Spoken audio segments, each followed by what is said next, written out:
Hello, everyone, and welcome to episode 23 of the Nurtured by Nature podcast.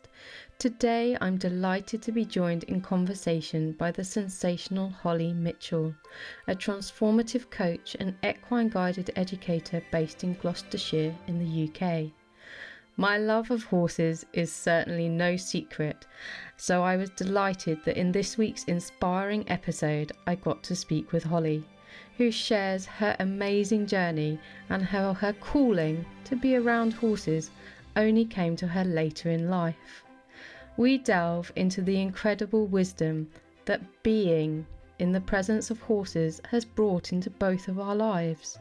How sitting in a space with her herd, you slowly unwind and begin to hear the whispers of your own innate wisdom, as well as that of nature and the interconnectedness of the world around you, stirring slowly and offering you the chance to learn to trust how you can be guided by your heart in challenging times towards what actually feels good, even if your logical mind might be trying to convince you that on paper it simply doesn't make sense.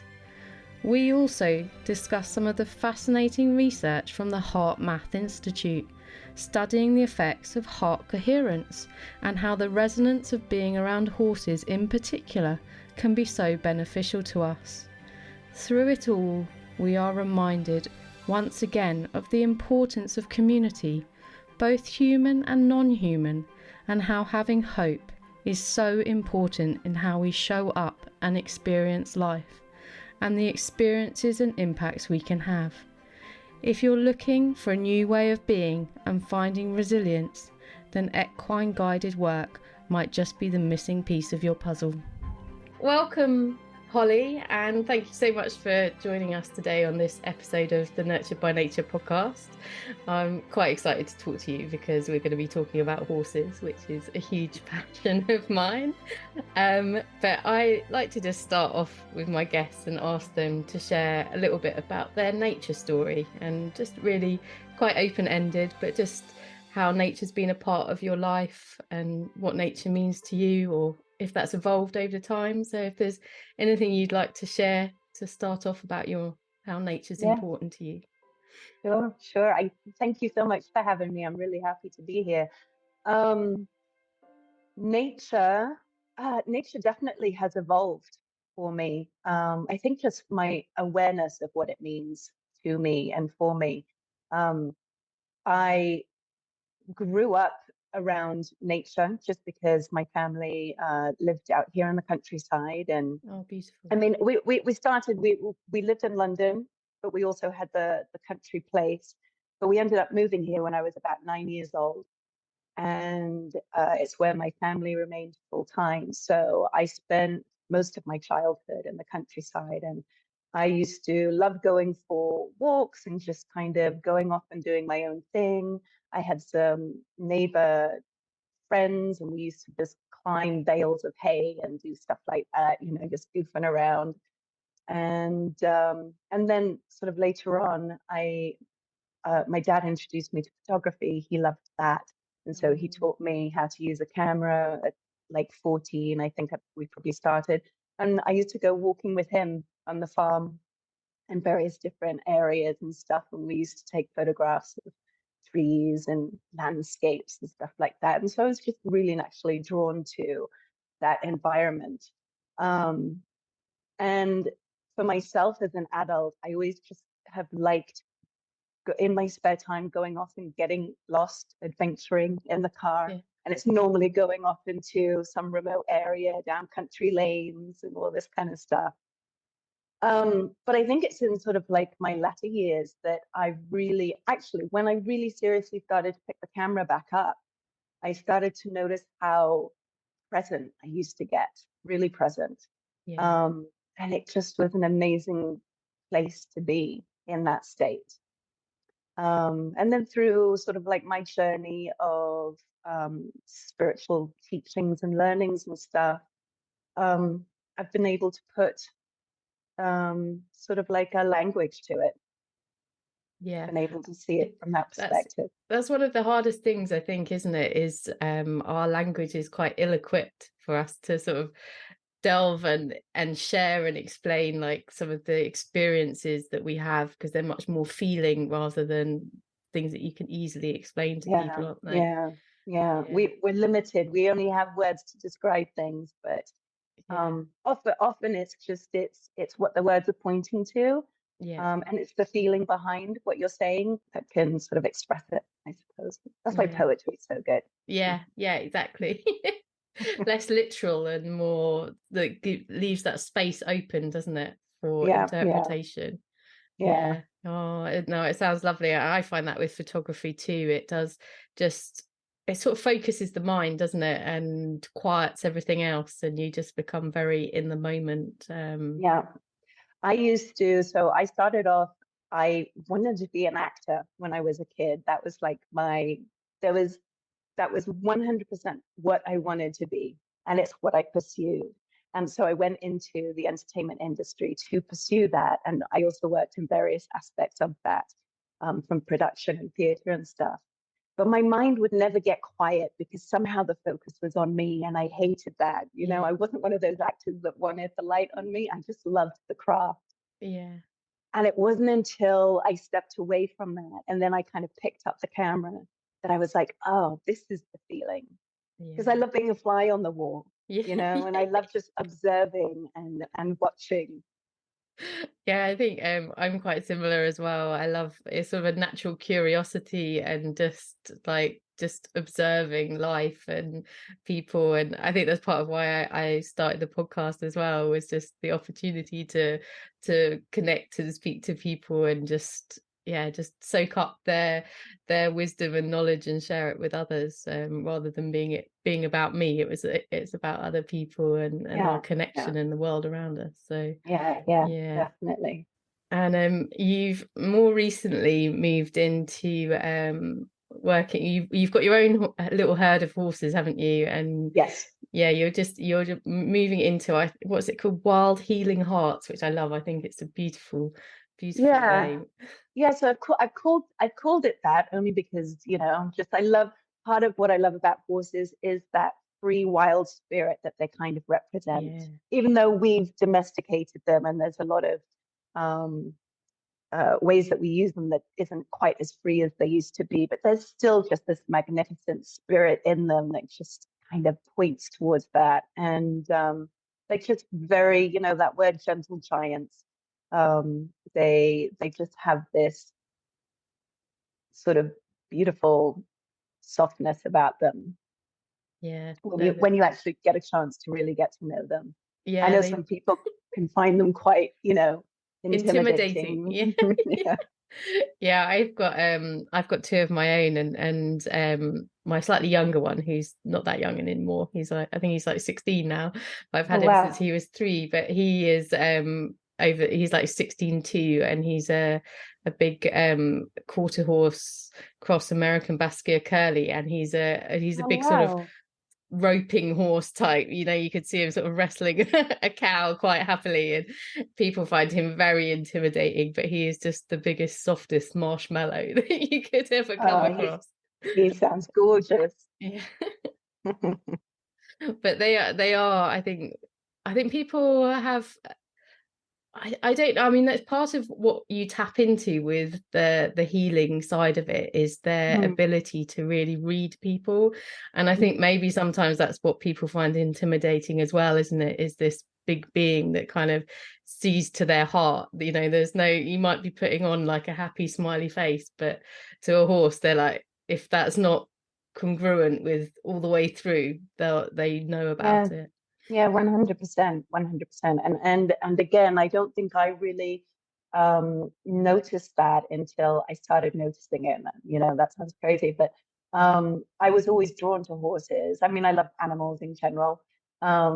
but I was always drawn to the animal himself.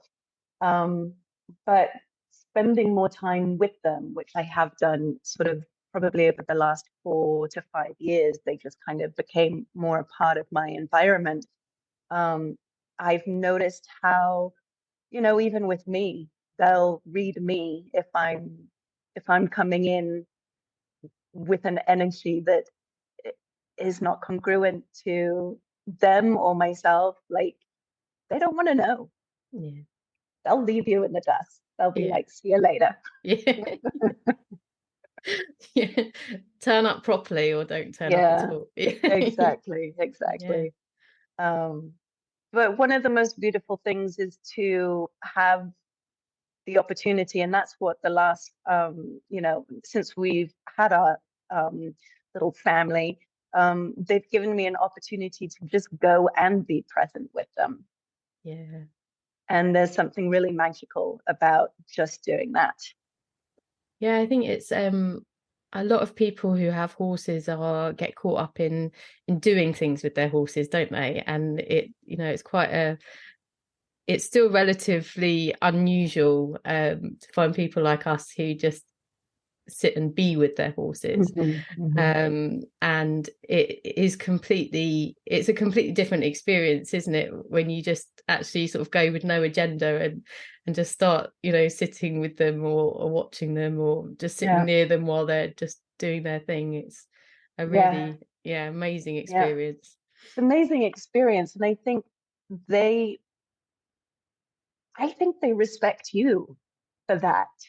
Yeah. It's almost like, okay, you get me. You're not here just to do something with me. You're here to appreciate what I'm about.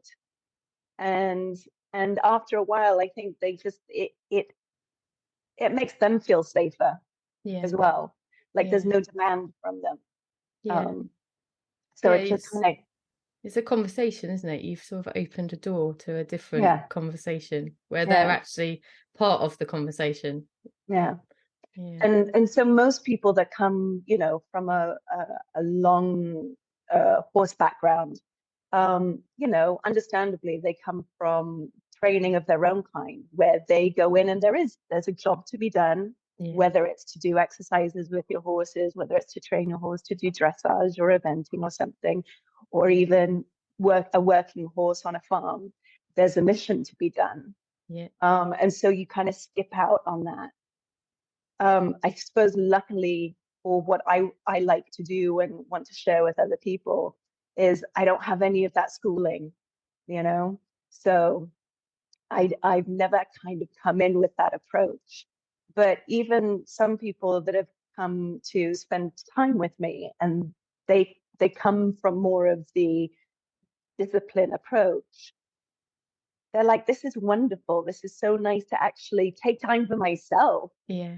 and sit down and Yeah. be with them, Yeah. or just sit down and be quiet. It's so lovely. Yeah. Yeah.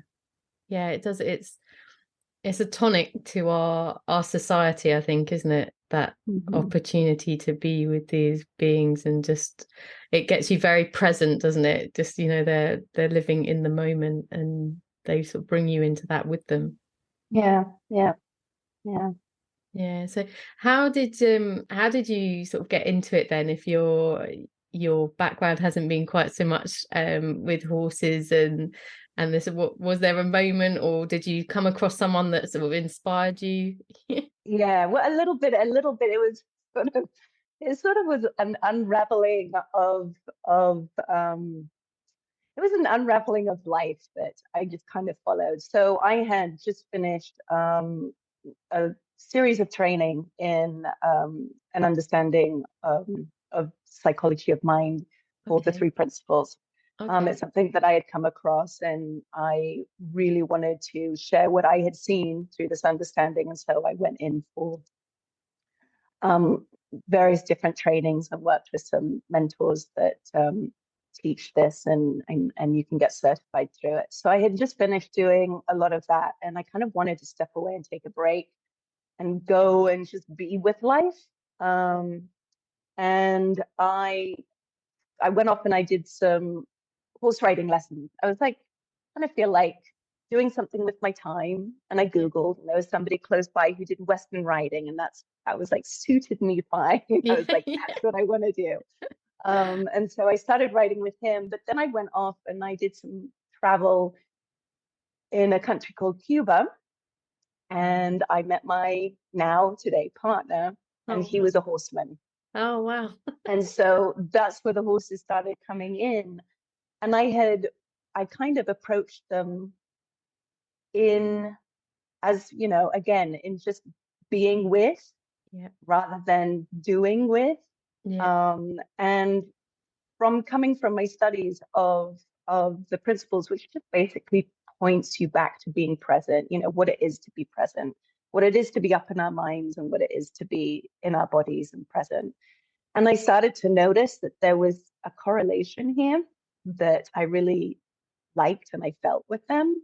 And so that kind of opened up my sort of first vision to horse therapy. And well, later on in life, you know, about 4 years down the line, my husband moved back to England with me. Oh, wow. And eventually we went out, and after a while of being here, we went out and we went to this auction in Wales. Somebody had told us about it. They were like, it's a bit hit and miss, but you can go check it out. So we went, and we came back with 2 horses. We went for one, we came back with 2.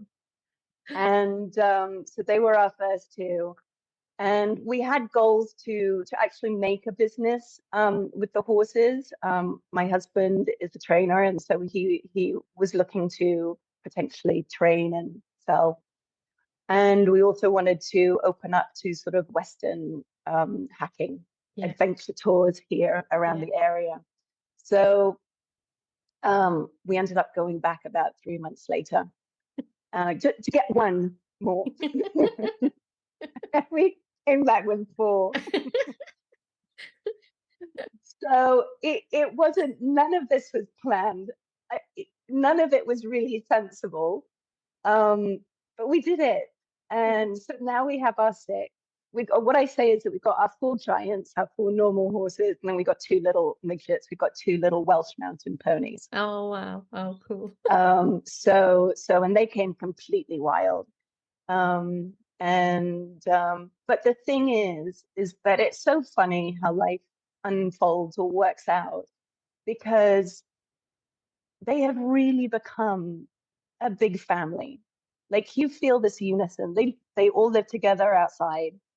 We don't stable them. In winter, we leave I've got an old barn, and we leave the barn open if they want to go in.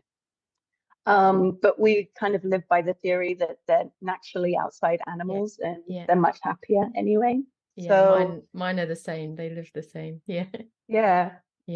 So they've just become this really nice unit. I mean, you watch the hierarchies. There's definitely, you know, the lead mare, and there's definitely the other that bosses the other one around, and so there's all these different relationships going on out there. But at the end of the day, they're just like this lovely, beautiful unit. And we're really lucky where we live, which is, you know, my family's sort of farm. It goes back a little way. And we have pasture here. We've got about 25 acres that we can move them around on. So we've got various different areas that through the year we just circulate them. So it's just worked out really well. Yeah, it sounds idyllic. I think I mean, my horses live out as well, and they seem much more content. It's a much more sort of natural routine for them, isn't it? And they can move and graze and sleep and relax, and they stand guard over each other, and you know, they're itchy. They've got a pal to itch on, and exactly. Yeah. It's amazing. Well, so you've started running courses there, haven't you, with equine guided education? Is that correct? Equine guided education. I went off in the beginning of this year, and I did a course with a lady that I had come across about 4 years ago when I started exploring equine therapy, and so I chose to go and do her first level certification course back in April. And so that was a really beautiful time with a group of about 16 of us. and it was it was a 10-day course, but it's expanded over 3 weeks, and it was pretty intense every single day. 10 days, actually, it was 13 days in total. But yeah, so I had always, as I said before, I'd always felt that with the understanding of the principles which I coach with, I wanted to somehow incorporate this. So I went to do the course to see what elements of the horsemanship side I could bring into it. Yeah. And so that was a really lovely experience. And the lady out there is really great at sort of looking at nature and working with nature and seeing how nature speaks to us in the moment. You know, as if somebody was sharing something in the circle and it was something about a conviction and something that she wanted to do, a change she wanted to make, and she said it in that moment, a rooster would come running through the middle of them and suddenly, and it was like she noticed that as, look how one it all is. So you know, that might be too woo woo for some people, but I it's all right. You're in the right place to share woo woo. If people aren't woo woo, then they shouldn't be listening. They should be listening.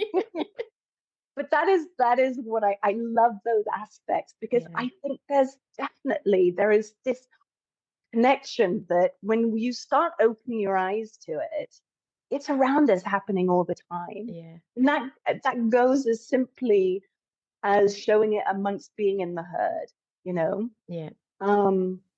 I think when we're children, and probably like you felt this when you were growing up, or part of your childhood that you spent on the farm, I think we're much more aware of these things, and we're quite accepting of them as being part of, that's just the way it is.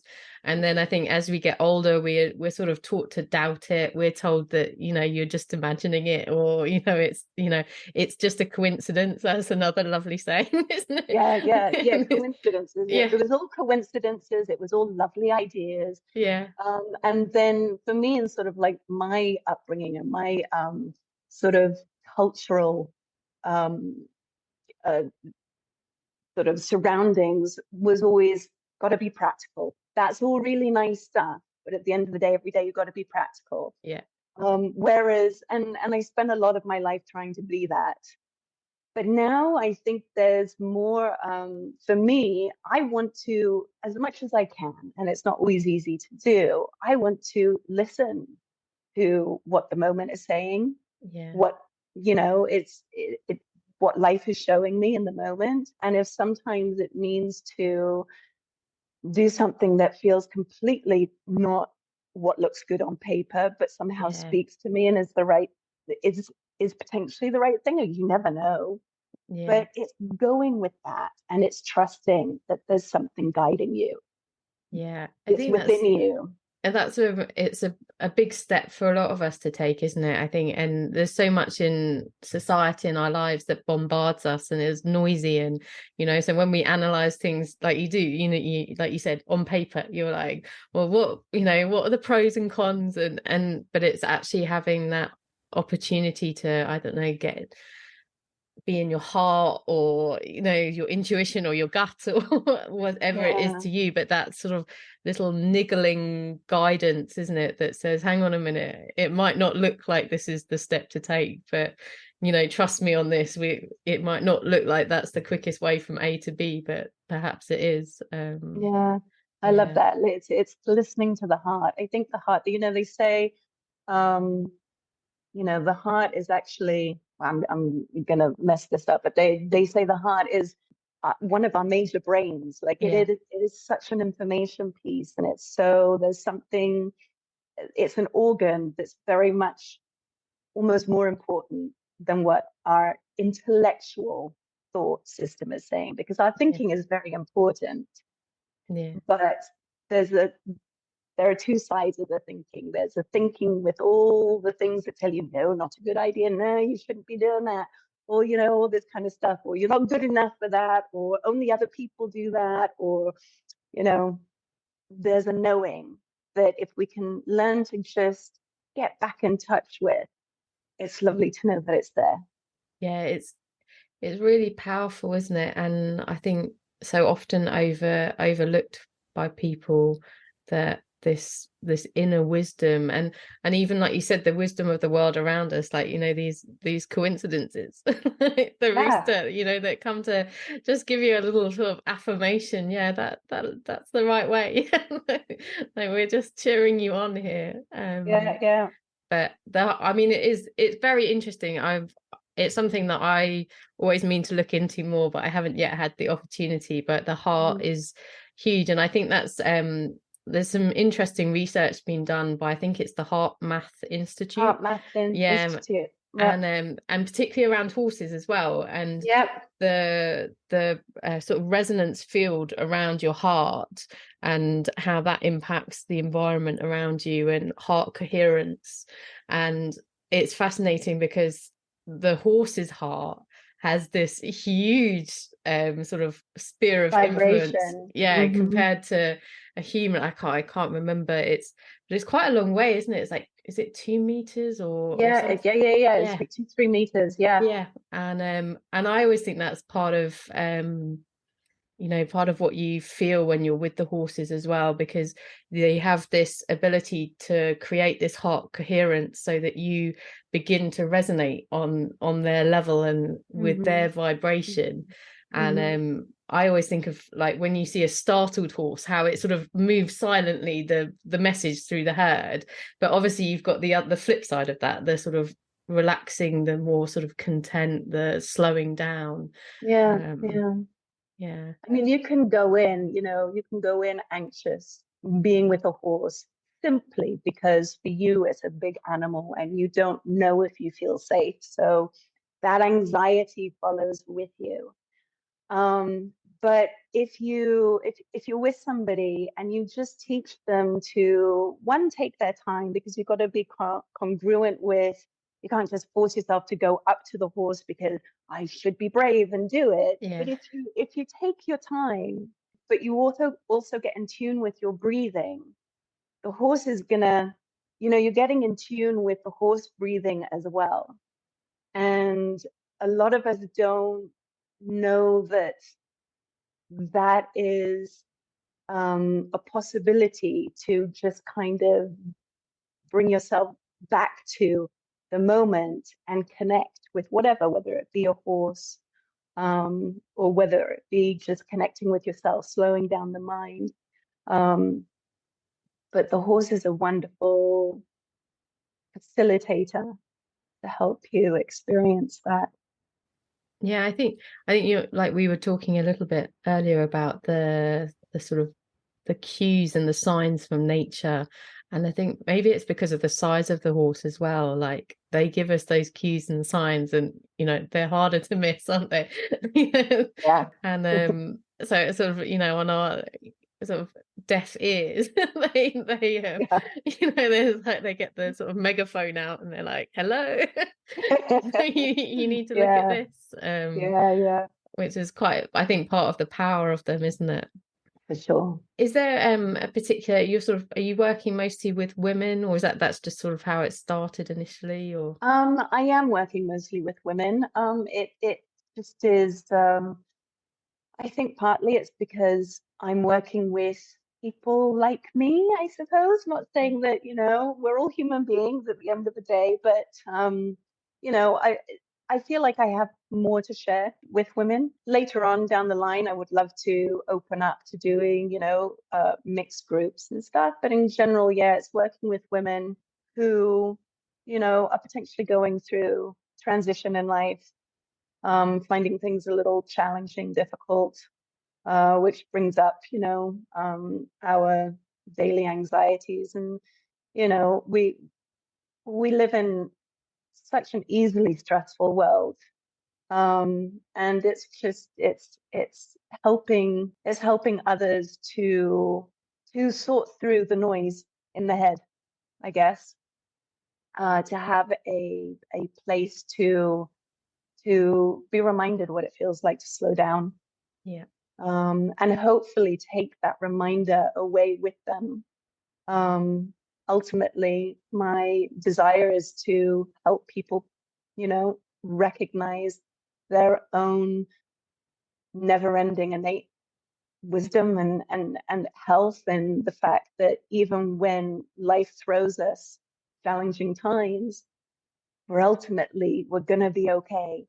And I know there's levels of okayness, and some, some are extreme, but even then, to be able to provide a place where we can just be loving and compassionate and recognize what is forever flowing around us in all moments. Like, nature does not stop just because it's stressed. It listens, it slows down, it takes a break, it waits for the next thing to guide it. And as humans, we forget to do that. And so it's providing a place that women can come and, move on to that next place they want to move on to, or make that change that they want to make, or understand something about themselves that they don't understand, and ultimately realize that there's nothing to fix. You're all really good. I think that's a very powerful message, because a lot of people feel broken, don't they? And they think that they are broken and that they need fixing, and it's and that has a huge impact on every aspect of life, doesn't it? Yeah. And you know what? I mean, I was 100% that. I felt like I just needed to fix myself, and if I could just fix this, I would be this person that I have this image that I want to be, right? And I don't know if those thoughts ever fully go away, but what is an amazing gift and a piece of knowledge to know that all of that is me making that up. And even so, just to know that I'm the one making that up about myself is super helpful, because you get to return back to your pure core of who you are. And then you'll go into life and you'll get lost again, but then there's a knowing, and so you're able to come back again. I think that's the powerful thing, isn't it? Is it's once you've had that experience, it is a place that you can go back to. Like, you're not going to necessarily be able to inhabit it all of the time because life happens. And that's perhaps not even the purpose of life either, is it, to always be in that sacred place? But once you've had it, it's somewhere that you can go back to and you can build on, and it becomes stronger. But it's a process and a journey, isn't it? It's not an expectation of perfection. And I am a believer that that's kind of what we're here for. And being a human being is complicated, and we're designed that way because we are designed to come here and have our lessons. And we will have some major insights that suddenly we think, damn it, I've nailed it, thank God. And then 1 month later you're like, hang on a second, I thought I understood this all. But that's us living life. That's what living life is about. And if you can sometimes, it's easier when you're out of it, but if you can sometimes recognize it for that, and then the wisdom that you gain from that, and then what you have to share to other people, because we're all here to teach, to share, to give, to receive. Like, it's all part of the thing. It's not about one person mastering it and the other one not. No, we're all in this together, aren't we? And I think sometimes, well, I think perhaps the last few years have been quite hard. People have, obviously, with sort of lockdowns and things, became very isolated. I mean, I think in our hectic culture, we were quite isolated already. Like, there's probably more sort of supposed communication than ever before, but at the same time it's quite superficial communication rather than really heartfelt community conversation. It's all sort of like 5-second memes and things online, isn't it? And it is hard for people, I think, and there's a lot to work through. And I think our times are challenging, aren't they? We are being called, you talked about people going through transitions, and it's like we face transitions all the time and they come at us very quickly compared to perhaps previous generations, and some of our ancestors would have, had a little bit of a more settled settled experience. Things didn't change quite as rapidly as they do And we now. didn't have so many choices. Yeah, We have so many choices. And even though today we're taught that we should do this and we should live life this way, that's the teaching that kind of we've always given our children and our communities. But what we've also introduced into the mix is that you can change at any time, or we've just got so many vices and different things that our brains go all over the place. We're given messages that you need to be this, but we're also being sent messages that you can choose who you want to be. And so our hearts are going all over the place. It's like, what yeah. do I listen to? What do I Um, trust? Yeah, what do I trust? yeah, And I love what you said about, what COVID kind of brought to us. In many senses, it was an isolation. It was more attachment to technology. Um, and and and one of the things that has brought me to do what I want to do, especially I live very remotely, so I feel very isolated a lot of the time, and I like community. I'm a really quiet person, and I'm a little bit of a loner, but I also like community. And so I have this, desire and this thing that I see in the world that we've kind of lost what it means to just pick up the phone and talk to somebody. yeah, yeah, It's all messages and this, and it's all left up to interpretation, but that almost human contact, that holding somebody's hand, yeah, that putting your arm around somebody's shoulder and just sitting down and having a talk about, I don't know, your favorite food, yeah, just, whatever, just simple yeah, conversations is yeah, missing. yeah, And I think it's time to come back. It's time to, pen pals when we used to write yeah, letters to yeah. people. Yeah, I mean, you did, didn't you? And I mean, I think that's, I mean, I'm just 40, so I've kind of lived through, like, you've seen this huge change. Like you said, like, when we were kids, it was like, you wrote postcards and Yeah, you had pen pals on the other side of the yeah, world, and there wasn't even email. exactly. You had the old rotary phone where you Yeah, dialed around, yeah, yeah. and technology is, don't get me wrong, it's the amazing benefits. Like, you and I Amazing. are here now and Yeah. connect with people all around the world, but yeah, it's the bombardment, I think, in quite a short time of like the complete change. And I think it separated people in many ways. And then we're finding a way, I think, like you said, COVID has been a sort of bit of a trigger point of people finding their way back to that more sort of connected Mm-hmm. conversation and community. Mm-hmm. And I think also with you and your horses, it's realizing that it's not just human connection and community, isn't it? There is Mm-hmm. this whole sort of orchestra of beings out there that we can connect with Yeah.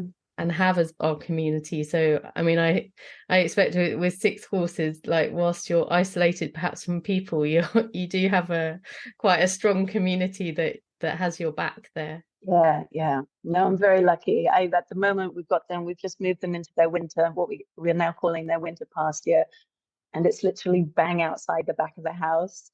So in the mornings and in the evenings, I just walk outside and I'm like, hey girls, and Yeah, it's lovely to have them there. yeah, So it's very lucky.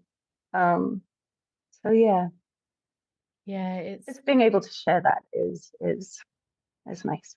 Yeah, I think probably part of what makes it so special is, like, you kind of got the double whammy for people, haven't you? Because you've got the horses and their energy and their wisdom, but you've also got the quiet and nature and Yeah. the environment, and giving people a chance to breathe and just Yeah. And remember, breathe and remember, because people, we are, and it's not, you don't even have to be in a troubled place, but just to be able to, again, we walk around so busy in our days. And so it's very easy to be reactionary to stuff daily. But when you do get reconnected to yourself, there's an amazing shift that sort of happens both in the body and in the mind. And you walk differently, you communicate differently, and you see other things around you differently. I think you're just generally a bit softer. It gives you a chance to be softer. Yeah. And all of that's good stuff for us. We need it in the world. Yeah, I mean that's what I feel is, I think anywhere that there's people like you that are helping other people to find a bit more peace in themselves. I think there's people who care about the natural world, I think are quite bombarded with a lot of negativity, overwhelm, anxiety, and also a feeling of hopelessness and helplessness. What can they do? And I think things that we've talked about and you've shared about, actually just finding the opportunity to listen to yourself and not reliant on other people telling you what to do, but to use your own wisdom and knowledge, and to tap into nature and the wisdom and knowledge that's there, and the cues that it is there are reasons for hope. I think that's Definitely. And hope's such an important thing. If you do lose hope, life does become a little closed and a little more difficult.